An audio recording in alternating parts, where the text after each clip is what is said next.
What's going on today, guys? Welcome back to another episode of Plugin Police. And today I'll be wait, that's actually next video. Today I'll be reviewing the Arturia V Collection 9. Shout out to Plugin Boutique for sending me a copy of this to review. I couldn't get Arturia to send me a copy directly. Maybe it's because I emailed them 600 times. Alright, let's get started. Alright, so what is the Arturia V Collection 9? It's a bunch of software instruments ranging from modern hybrid synths to emulations of famous analog digital synths, enhanced for a more modern workflow. It's a collection of 33 instruments with over 9,000 presets. Wait, how many?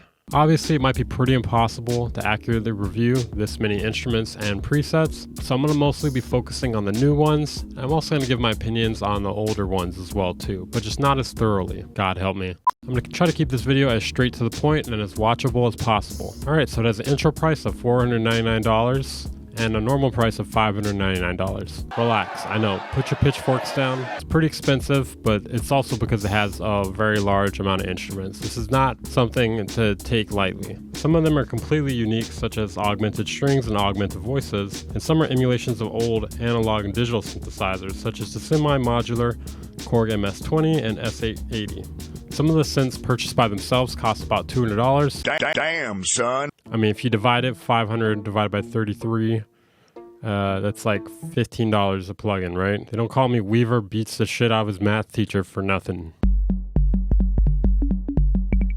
Alright, the Korg MS-20. Korg MS-20 is a primal black monolith with the elemental analog sound and a semi-modular architecture reawakened. This is sounding like an RPG game right now. The Korg MS-20 sounds great most of the time. It's very rich sounding. I enjoy most of the presets in here. I appreciate how some of the synths have an option to switch to a more serum/vital type UI. This is not one of those though. Probably because it has a modular design, so there's lots of plugs. Well, this one has a little bit less plugs than some of the other ones, but I guess because of that, they figured it made more sense to keep it similar to the actual design of the actual keyboard, which makes sense to me. One thing I noticed, this dirt droning lead preset sounds like shit.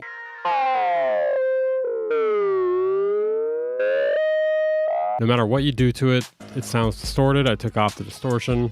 Just a random footnote here. It only has 6 polyphony. Thankfully, I personally never really feel like I need more than that. This synth has one of my favorite sets of presets out of all of them, and it also has a great tone to it. It has several different filter circuit options to get different sounds out of the same filters. The modular section is pretty cool, not too overwhelming, but there are definitely some interesting things you could do with it.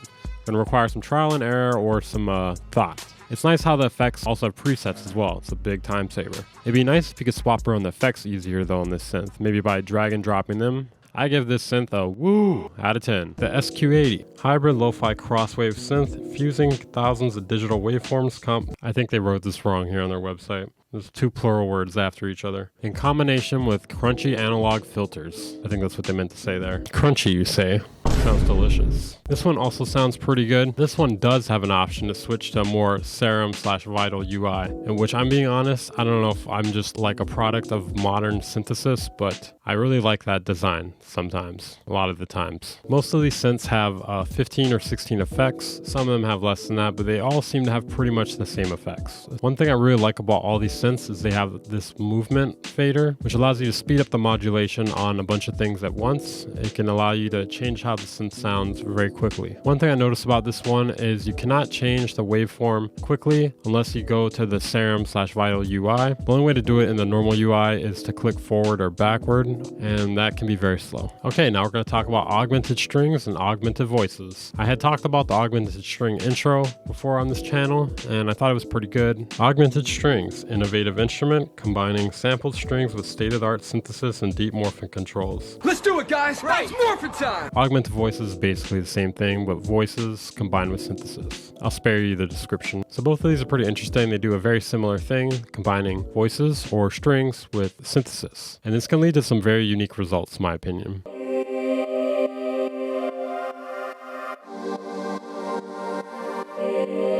They're very interesting, especially with the right effects on them or the right blend of patches. You have very authentic strings that can subtly or not so subtly blend into synth sounds. One thing I'm liking about these is they have the ability to switch between a very simplistic or a very complex workflow, depending on how you want to go about it. Pretty much all these synths have that, but this one in particular, there's a night and day difference between the simple and the complex workflow. Augmented string seems really good for experimental cinematic productions, but due to the very unique nature of these sounds, I feel like they could be used in a lot of other types types of productions as well. Now, augmented voices seems really good for ethereal or ambient type productions, but you could also use that in ambient and ethereal influenced beats as well. These are definitely different sounds than you would get out of a normal synthesizer. I think that's the biggest strong point of these two synthesizers. Its biggest weak point is that's basically what it's focused on, and it can't really do much else, in my opinion. I mean, while you can get realistic voice sounds or realistic string sounds out of it, or a blend of that and synthesis, you can't really do much else with it. And I wouldn't expect this to be replacing Vital or Serum. Definitely something I would reach for during certain times and when I'm going for certain sounds. I give these a out of 10. The CS80 V4, massive expression, stirring cinematic sound, and cutting edge features for an instrument that breathes character rebuilt from scratch. Okay, so I'm opening CS80 for the first time right now. This is too advanced for me. I better go back to the normal view. What the fuck? What is this, a UI for ants? This one also has a UI that mimics the actual synth. Sometimes I don't mind that too much. In this case, I mind it a lot, but not as much as some of the other ones we're going to look at later on. This one is definitely not the easiest to operate outside of a few exceptions. Sound of it is pretty old school in my opinion. A lot of the ones that recreate old synths do have some old school sounds to it, but some of those sounds are also useful in modern productions too. 80s stuff has made a pretty big resurgence over the past few years. One thing I really like about this one is the tone selector buttons. They really make it much more interesting. You can take one preset sound and press a few tone selector buttons, or even just one. It'll completely change the tone of the sound and the way it delivers the sound.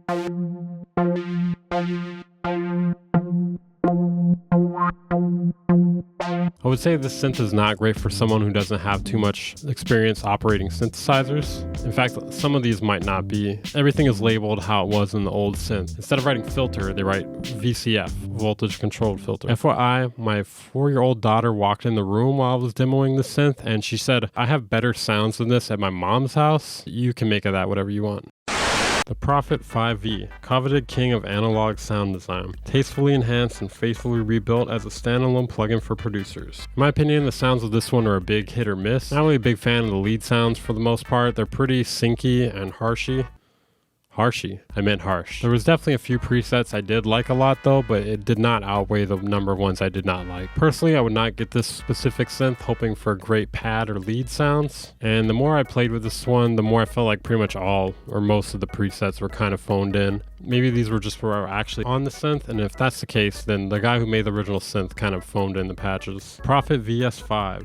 Is it V or 5? I don't know. A unique wavetable-based synth, renowned for razor-sharp digital precision and sci-fi sounds galore. Reborn as a standalone instrument. Damn, I wonder who killed it. This one sounds rich as hell. Definitely one of my new favorite synths. This one can do pretty much everything. It can even predict the future. It can't do that. I made that part up, but it can do a lot. This one has great emotional sounds. I used it to make a trancey sort of beat. I thought this neuro-based sound was pretty comical. I don't know why, it just sounds pretty thin. It is a neuro-based. I would say it's barely qualifying as one. If it qualifies as one, it qualifies as one that came in like 8th place or something. I put quite a few effects on the instruments that I use the Prophet VSV with. Sorry, I'm starting to get confused with all these synthesizers. Some of them have similar names. The Piano V3, next-gen physical modeling piano with 12 beautiful models ranging from vintage, grand to modern cinematic, re-engineered in absolute detail. The Piano V3 is a great sounding set of pianos. Don't worry though, this one does not blend with synthesizers, although that could be a good idea if it was done in a way that's not obvious. It's just a set of realistic sounding pianos, nothing more, nothing less. Not much else to say about this one. It also has quite a few custom modeling options if you want to tweak the sound a bit. Not really going to get into that too much though, but you can take a look at some of the options on the screen here. Action, strings, acoustics, noises. I'm sure there may be free pianos that sound as good as this one. I'm going to compare it against Spitfire Labs soft pianos real quick and see, if it seems like it's more worth the money. So obviously they have a slightly different tone. This one is definitely more low pass sounding. It still sounds good nonetheless, just different. The good thing about Piano V3 is it seems like you can change the tone quite a bit, not just with the presets, but also the different mic positioning and whatnot. Personally, I do think it's one of the better piano plugins you can get. Don't really know of like a huge variety of them though, but there's a lot of options and the sound of it is very rich. It sounds a lot better to me than the soft piano from Spitfire Labs. If you guys have any good suggestions for free pianos, let me know down in the comments. At the moment, I have no real complaints about these pianos though. I feel like we're kind of reaching the ceiling with pianos if we haven't already. It's it's not as hard to mimic as a guitar, that is. The nuance of a real piano is not as difficult to obtain as the nuance of a real guitar. Oh man, this is a long one. I know, if you guys are sticking through this,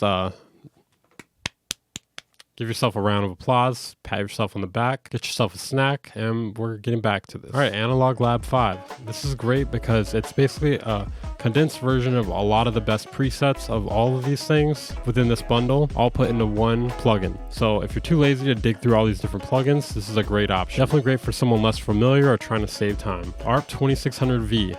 Good God, I hate this one. It's way too modular, it's way too hard to look at.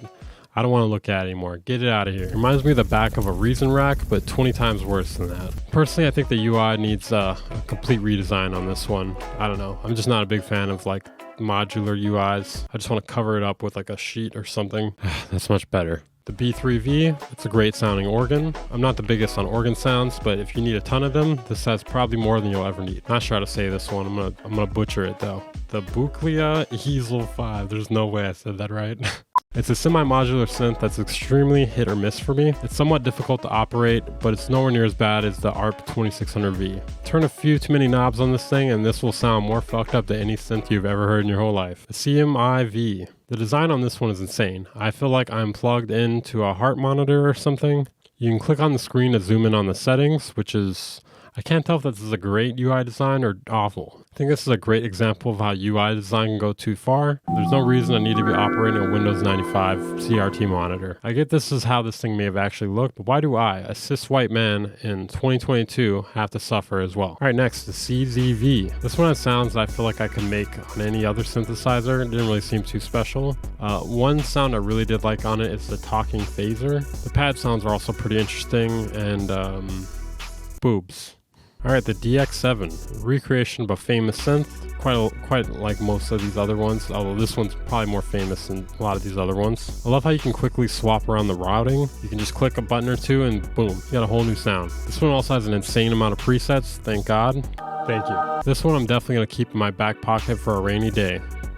I hope it's waterproof. The Emulator 2V. This one is also hooked up to a blood pressure machine for some reason. This one sounds very digital to me. Not really my favorite. This one also has some very dated sounding drum sounds. Pretty much all of these do. Any of the ones that have drums in them have extremely dated sounding drum sounds. But it makes sense. They're emulating these old synthesizers, and it wouldn't really make sense if all of a sudden you heard like a 2022 layered funk trap snare. Real trap shit. This one has a few okay pad sounds, but there's definitely way better ones in this collection. All right, now the Farfisa V. Is it 5 or V? I don't know. More like Fartisa V. The cool thing about this one is if you click the top of the keyboard, a bunch of controls phase in from another dimension.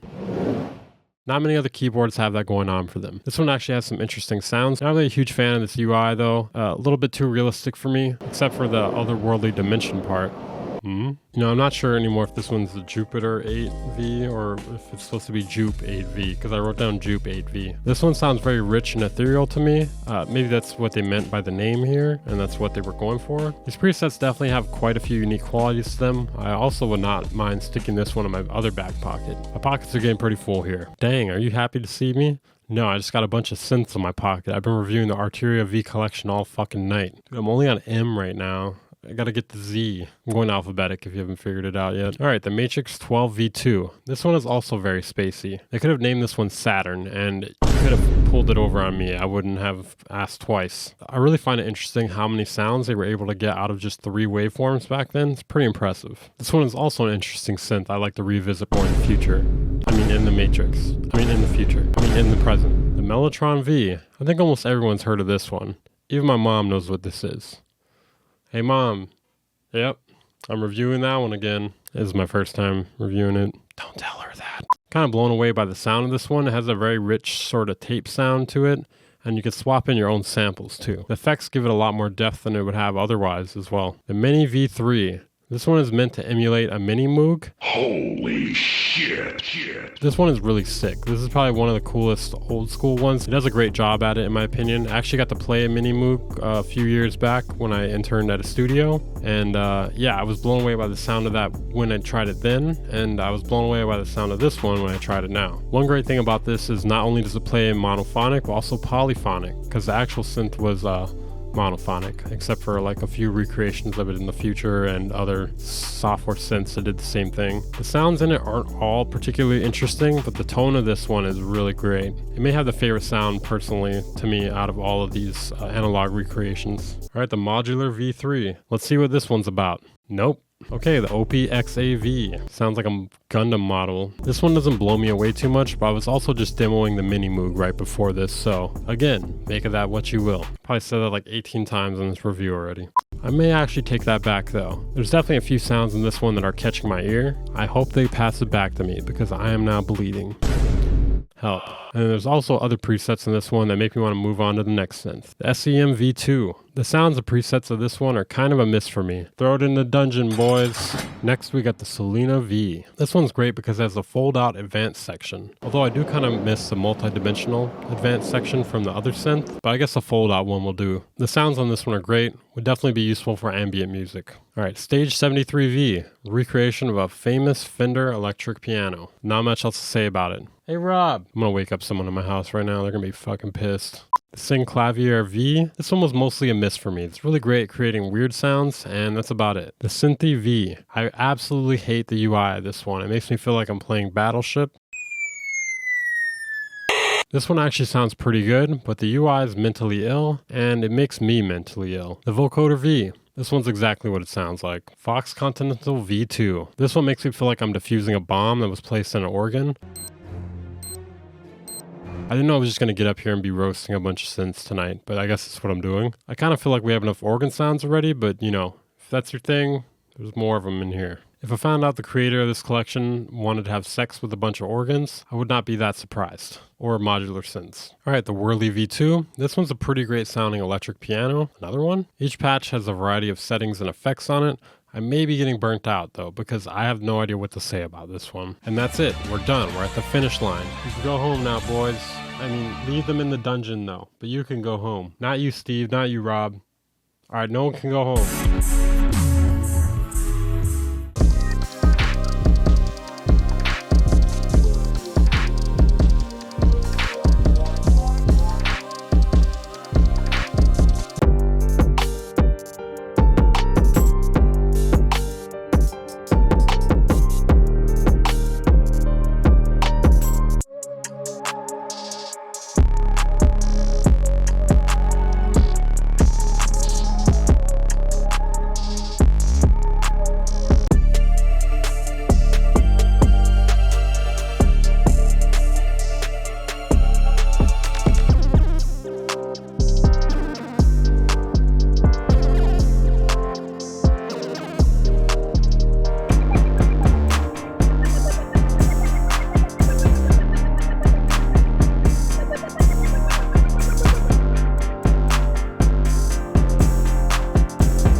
Pretty good. There's a ton of great sounds within this bundle. Some of them are from a much older era, and some of them are completely unique. The older synths even have some innovation as well, such as monophonic synths being able to play polyphonic. I mean, that's something that's been going on for a long time now, but thankfully they did include that. They're great spacey sounds, great analog sounds. You can do your own sound design if you so wish. If I was doing that, I'd probably be picking specific synthesizers to do it with though. Personally, you can use presets as well, or you can do something in between. I personally like to do more of like an in-between thing. Quite a few of these synths do seem pretty top tier to me. The Mini V, the Jupiter V, Matrix V, etc. I really like the uniqueness of the augmented strings, the augmented voice instruments. I'm definitely going to be using augmented voice quite a bit in my own productions, but I'll probably be using it with other synths as well, because augmented voices does definitely have a specific sound to it, and I wouldn't want to be tethered to it completely. The only real downsides I could think of are the price, but again, you're getting 33 instruments. You know, another downside is the amount of instruments, because there's so many that it could be kind of overwhelming, but thankfully they have Analog Lab, which is a great way to kind of condense it to something more manageable. But it's not really a real critique to mention the price, because like I said, 33 instruments instruments, that's like an insane amount. You basically are opening yourself to an insane amount of tones and different sounds. Some of the emulations seem like a bit of a waste of time to me. Some of the UIs seem a bit archaic. Pretty much any of the ones with a blood pressure monitor attached to it or a CRT monitor. What the fuck, guys? I thought we were way past this. I mean, there were certain sound sets that I wasn't a big fan of, like the Prophet 5V, but the benefits and the sheer number of presets that you're getting with this greatly outweigh the number of flaws it has. Like, I think we only have like a couple flaws, like at most, and the benefits of it are like just overwhelming. Like, it's just crushing it. You basically have the entire sound palette of music here at your grasp, except for like maybe a few things, like a more realistic sounding guitar, like saxophones and stuff like that, but you can get like a contact library. There's even some 808 sounds, but personally I would just use it like an 808 plugin or samples or something. Most of the bass sounds are either synth bassy or, you know, bass guitar sounds, you know, synths like they had back then. I'm thinking 9 out of 10. It's just got way too many good things going for it, and the price is technically not that bad for the amount of things you're getting. But anyways, check out my second channel if you haven't. I'm going to start uploading there a lot more frequently, cutting clips from my streams, and also random non-music production related content. If you guys want to support the channel though, check out my Patreon, check out my affiliate links, maybe Plugin Boutique in particular. They kind of really set me up here in a good way, not in a bad way. Anyways, I'll see you guys in the next video. Hopefully the next video is not 20 plus minutes like this one is going to be. I've literally been filming for over 45 minutes now at 2 in the morning. I'm losing my mind. Bye.